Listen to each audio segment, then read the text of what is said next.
All right, and we're back with the channel once again. Got something very exciting to show you all. I don't even know where to begin. I'm very excited. So it's from our time back in New Mexico. You know, we met this person I'm about to show you and introduce everybody to right now. We met him back then, did some racing, and since then we became family. And it's hard not to say that because we've been through so much together. We've helped each other out so much. And I think it's time. It's time that we introduce what he does, what he's been doing, and all of the cool stuff he has done with this specific car. Now, I'm not sure if anybody knows, how many of you have heard about what a Sunbeam Tiger is? And now, joining the highly successful range comes the new Roots creation, the new Sunbeam Alpine, proudly bearing the title of its famous predecessor. A new 1.5-liter sports car in the Sunbeam tradition, styled in the most modern manner. I know, I was the exact same way. But let me show you what we got going on here. Without further ado, this is my buddy Gerald Porsch. Say hi to the camera there, Jerry. Hey everybody, how you doing? And we got the dog in here, Garage Dog Bama. Garage Dog Bama. That's right. And we're just in here hanging out in the garage. We actually came down to Florida doing some vacationing and wanted to hang out with Jerry. But more importantly, we get into cars. Yes, we get into cars. We're here. Talk about this right back here. So just tell us what it is, Jerry. Let's start from the top to bottom. What year is the car? The car's a 1966 Sunbeam Tiger, original Sunbeam Tiger that come with the Ford V8 in it. Oh, really? Okay. Bought it in 1970. Chrysler was the dealership on them. Kel Shelby was involved with them. Ah. So with Chrysler, there's a badge down here. Is that what this is down here? It's a little Panastar. Panastar. Okay. Yeah, and I'll get a close-up of that in just a second. So I didn't realize Chrysler was the one that did this. I know that this is it a English car or? English car, yes. Right. Okay. And I saw with all the badging around there, so in Britain is really where a lot of these cars were used and raced. Right, they right? raced, right. A lot of road racing, autocrossing. Ah. Not very many in the quarter-mile times or drag racing. Right. Or street racing with them. So that's one thing I gotta say. This is the one thing about this car. It's set up very well for drag racing. Jerry, you did some autocrossing in the past, correct? Right, yeah. It's just too hard on the cars. And the rules that they put us into wasn't competitive. Yeah, that's really tough. But obviously the cars are small, small wheelbase, which we measured earlier just because we had to find out for ourselves what it was, and it was right at 89? Right, 89 inches, yes. 89-inch wheelbase. So, I mean... Short wheelbase. Short wheelbase, and then you add some power to that. Now, before we get to the power plant of the car, which I'm very excited to show you all. As you all know, I'm always up for little surprises. But first, we have to talk about how this car hooks. I mean, this car is only on a 15-inch wheel? 15-inch wheel. And a 245 tire. And I've seen this car out in Albuquerque and...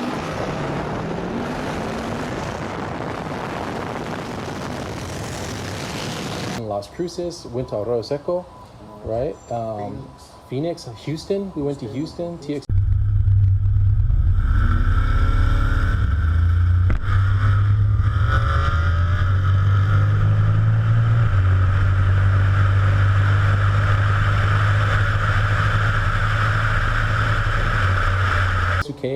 From Maryland, we've been all over the United States with the car. Yeah, you've driven this car and even trailered it out to the races, obviously. But in terms of driving it, this is a driver as well. But on the street, I know for a fact this car hooks.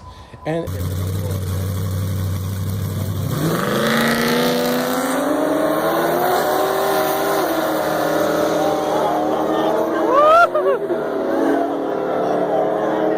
these aren't even like true full race slicks, and this is a drag radial, but looking at it, you would never think that this car would hook the way it does. Now, once again, I said it's on a 245, and obviously it has some beefier axles in there. You can see the beefed up wheel studs as well, and then the poor man's bead locks on here, just to make sure. But I mean, looking at the car otherwise, you would not think that it hooks, but once you see that Mickey Thompson on there, you're thinking, oh boy, I might be in trouble. And Jerry's... The car's got a Chrysler 3/4 rear end in it now. Okay. It's got numerous gears. The ratio is 323, 355, and a 410 gear. Fucking style, so I can change it out. I put that in years ago. Disc brakes all the way around. Oh, nice. The brake, you know, Yep. barrel clip in the front, aerospace, I mean, disc on the back. Okay, which is very smart. Once you're going fast, you got to stop, right? Yes. And it's got a power glide in it now, Chevrolet power glide in it. Oh, sweet. That's right. I forgot about the glide that it has in It's it. got a glide with the trans brake on it. So how is it driving around with the different gears and the glide? Do you have to change your driving style at any for any of that, or is it just knowing where that red line is primarily? Yeah, just it's got a lot of converter in it right now. As far as how brand, it's got a 3500 converter in it right now. Okay. And so when it takes off from the stoplights, you know, people think I'm slipping the clutch or something. Yeah. Fair enough. All right. Well, let's start looking at it right back here. Let's start in the back because, I mean, yep, she's got a lot of junk in the trunk, right? There you go, junk in the trunk. But as you can see, looking from the outside, you would never think that all this stuff is in here. I know in the past we've seen it. You used to have a air to water in here for the turbos that were setting up on it. At one point, you were running nitrous, right, on an older setup, and that was with the other engine.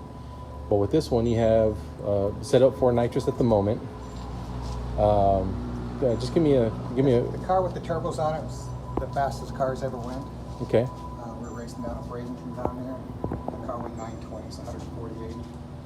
Nice. Yes. And so, and now with this new setup, you know, I don't know where it's going to go. Took the turbos off. Too complicated for an old man, really. All the computerized stuff, you know. But this car's got a lot of computer stuff in it too, though. Yeah, this has a new type of computer. It's definitely an upgrade, and like I said, we'll get to that in just a second. But tell us about what's going on back here. So I see you got your battery back here. Batteries back here. Fuel system back here. Fuel system. Big Weldon pump.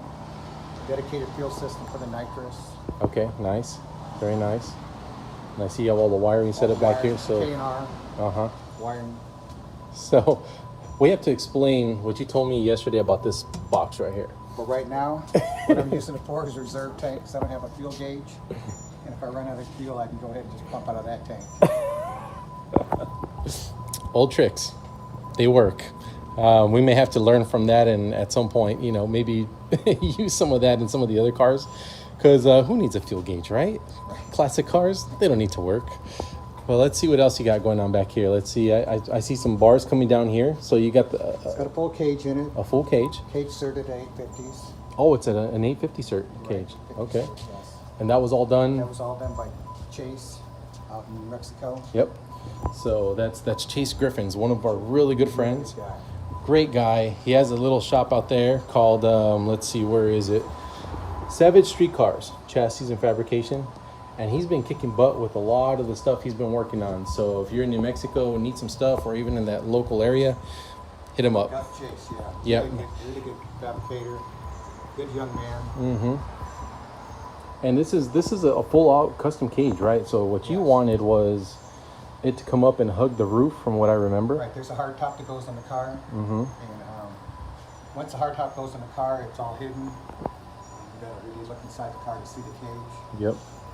In fact, when I checked the car, and they had to bring back the tech because they didn't have a full cage in it. They couldn't see it. Right, they couldn't see it. Yeah. Okay. So there is a top that goes on here, and it's a full hard top, and I'm assuming that just bolts onto down here somewhere, right? Right, just ties right into here. Oh, okay. Ties in the back here. Perfect. And then it just literally just will sit right on here. Right. Sweet. Okay. Now I know, always a work in progress. These cars are always a work in progress. I know you're still waiting on a dash, so we got a temporary dash for it right now. You can see the glide in here, right? That's a shifter for that. So these seats, are these the original seats, or is this Those are aftermarket seats. aftermarket? Okay. I can't remember what the name is. That's fine. They're just aftermarket seats. Okay. But they're pretty comfortable. But they're comfortable, Yeah. yes. Yes, they're real comfortable, yes. I've been for several rides in here, and the car rides really nice. I mean, it's a little bit stiff just due to the suspension, but hey, that's a race car. Well, it's a street car. I'm sorry. car, yes. Street car. I forgot. That's right. We have a full stereo back Full here. stereo system in it. That's right. Yeah, That's killer right. is going to have a killer stereo system put back in it. Yep. Get it all done. But that's all to come, right? We came at a point where the dash wasn't ready yet, but hey, that's okay. We still get to see the car. It's running. But this is one of the coolest things. Is this the original steering wheel? No, that's not an original seal. It's not? Okay. But is it similar to the original? Right, similar, yes. All right. One of the things, do you mind showing? I think It's this. a removable steering wheel. Yep. So one of the cool things about this was I drove up. I was like, man, how cool would it be if this was removable? And Jerry just gets in the car and goes, "What are you talking about?" It's so, that's so much For fun. old people to get in and out of the car, Hey. especially fat old people. Jerry, we've all been there. I gotta say, this car though has really come a long way since we last saw it. You know, you can see that the door bars are removable as well, much easier to get in and whatnot. But there's also some other history with this. This car was actually green at one time, and that's the next thing I wanted to talk about because I'll get the door in a bit. The car was green recently, right? Right, yeah, the car was painted green because I didn't read the paint code right on it years ago. Mm-hmm. Because when I bought it, the car was actually yellow. Oh, really? Okay. Yes. And then I painted it green, and then somebody told me that the #1 code, it's on the VIN plate up there, is a black car. Ah, So and I decided to repaint it again. So we're gonna go in black. very nice. So now we're doing did the black, and this was it looks great. You know, the body's nice and straight now, and you know it took some work to kind of get the shine out of there, right? Because we started in New Mexico, and then your buddy had to kind of do a semi-rush job, but he was able to get a good majority of it done, correct? Yeah, it was painted out. It was painted out in Mexico out there. A friend of mine out there painted it. We got into a big rush job because we sold our house and had to be back down here to Florida and rushed him on the job. And Mm-hmm. so I had a company down here, a paint guy named Spike, that detailed the car out for us and sanded it out. Did a beautiful job doing on the car here. Absolutely. And if I stand back just a little bit, I mean, you could just see how nice and straight that is, and everything just lines up very well. It's total transformation. So when we drove up and we saw the car black, oh my goodness, it just blew our mind. That's right. Back in New Mexico, these guys were big. Big sponsor guy. Yes, because Super shop. anytime that needed anything, Jerry would just drive up to Albuquerque and make sure that, you know, they would go out there, they take care of him. Who's the owner of the shop that's out there? Chris Groves. Chris Groves. Yep. And then we had Turbo Horsepower, Oh, that's right. Jim Napier out in Albuquerque. Sponsored us on turbos. That's right. Great guys out there, man. They were always willing to just Always kind of. helping. They just pull you in. Had a lot of help. Yes. Yeah. It was great. Yeah. So a support team is one of the biggest things I say to anybody's success, right? If you Yes. have a good team behind you, backing you, you know, yes, quality parts are a good thing, but if you don't have them installed right or have the guidance to get him set up, the cars really don't do as well as others. But no, with that, you know, what was the first engine that the car came with? The car originally had a 260 Ford in it, Okay. and then over the years it just upgraded 289, 302, and 331, 347, 363. Oh my goodness. Now 380 is what it had? The 363 is bored out, maxed out to 380. So that's why we decided to make an engine change here. Yep. Ah, Now we're going to get to that. now we're going to talk about the engine. As you all know, previous videos, you saw me with Steve-O's truck, and you saw a lot of the other stuff that I'm always pushing to do. Whew. Moment of history. I never thought I'd see this day, and not gonna lie, I'm still freaking out about it. So look at this. They were able to fit an LS2 in here. So this engine, it has a lot of work done to it, right? And it's mostly Right. just more bolt-on parts than stuff, anything right. else, right? So it started off as a traditional 6.0 LS2, Yes. right? Was the bottom end stock, the rotating assembly? No, I don't believe it's not stock. No, so it has aftermarket. Some aftermarket crank rods in it. Okay. You know if it was stroked or No, bored or it wasn't anything? stroked or anything like that. No, just aftermarket rods and crank, Okay, awesome. cylinder heads, and Yep. So I think what we talked about it at one point, right? Looking at the parts, listings, and things like that, it was just a lot of stuff from like a Summit catalog where they just went and just kind of laid everything right out now, for you. That's right. Yeah. Yep. So The way it worked out was there was a lot of fabrication that went into it just to kind of get the engine to fit in there, but they wanted to do something original. And Chase over at Savage Streetcars, man, he did a phenomenal job of getting. There was a lot of modifications that were done to it, right? Yeah, as far as building headers for it, Mm-hmm. motor plate stuff for it. Just did a fantastic job. That's right. It has the motor plate on it. There's a motor plate on it, yes. Mm-hmm. So that's convenient for all of this stuff. And there's some trick things about down here. You want to tell me about a couple of things that you added? Really, what I really like is electric water pump on it. Yep. It works fantastic. And that's the one on this side right here, correct? Right, yeah. Yep. So far, that's been keeping it well below the threshold. Right down here So. in Florida, yes. And then we did a little old school. Had to find a place for the alternator. Oh yeah. And no place to put it. And I figured out a place to put it, and that's where we put it down there. So the alternator typically sits up here, right up against the block. But if you look down here, this is kind of genius. If you look at it, all it is the brackets were reversed, so the alternator is sitting on the opposite side, but the belt actually lines up with the pulley. It's functional. Functional. Looks great. You don't have to worry about it rotating in reverse or anything like that. These Power Masters, they go either way. Okay. Reverse or forward. Okay. I did my research on that. And then the coil packs. Oh yeah, where are the coil packs at? I didn't see them anywhere because typically they'd be sitting up here, Right. Yeah. right? Are they tucked underneath the bottom of there or something like that? And right here. Oh, so that's what this panel's for. That's what those panels for. Okay, so you just remove that and the coil packs are in there? Coil packs are right in there. Oh, that's original. Okay. I don't know how original. It's different. That's different. Hey, that's, yeah. But it's clever though because they're completely out of the way. Right. Out of the way. Yeah. Syrup, you get to them.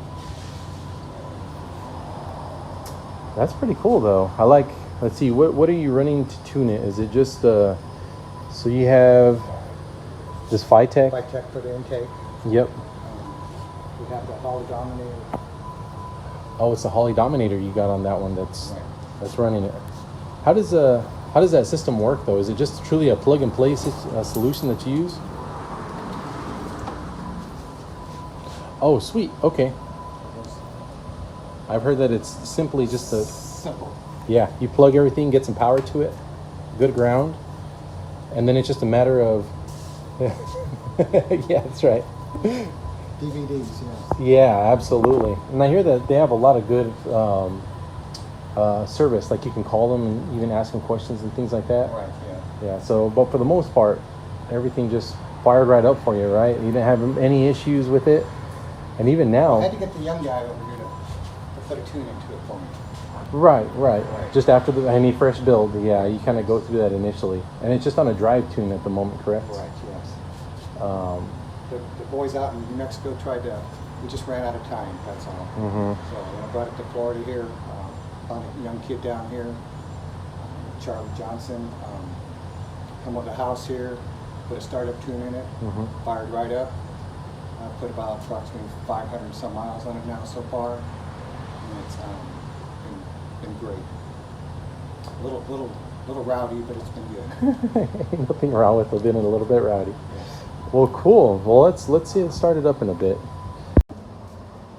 All right, so let's see how this thing sounds. Oh.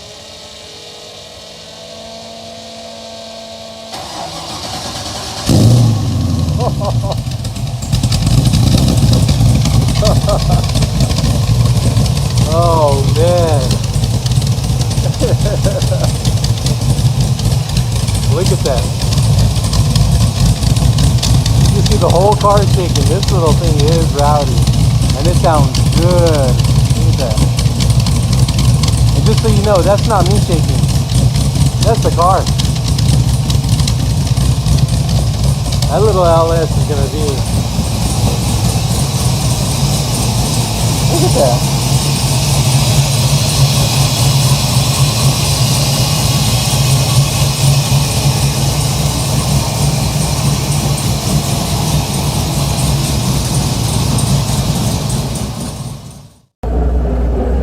Can't ever get enough. Be with the local legend here. Nice little cruise. Sunday cruise, right? Sunday cruise. That's all we're doing. Yeah. Man, you could really hear that stall though. Yeah.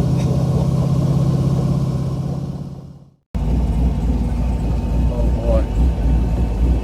Ready? Ready.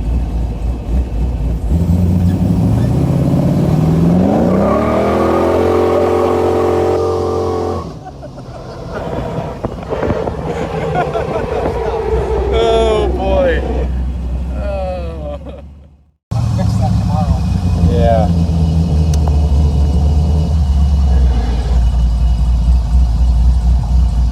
Another one? We'll do two. Two.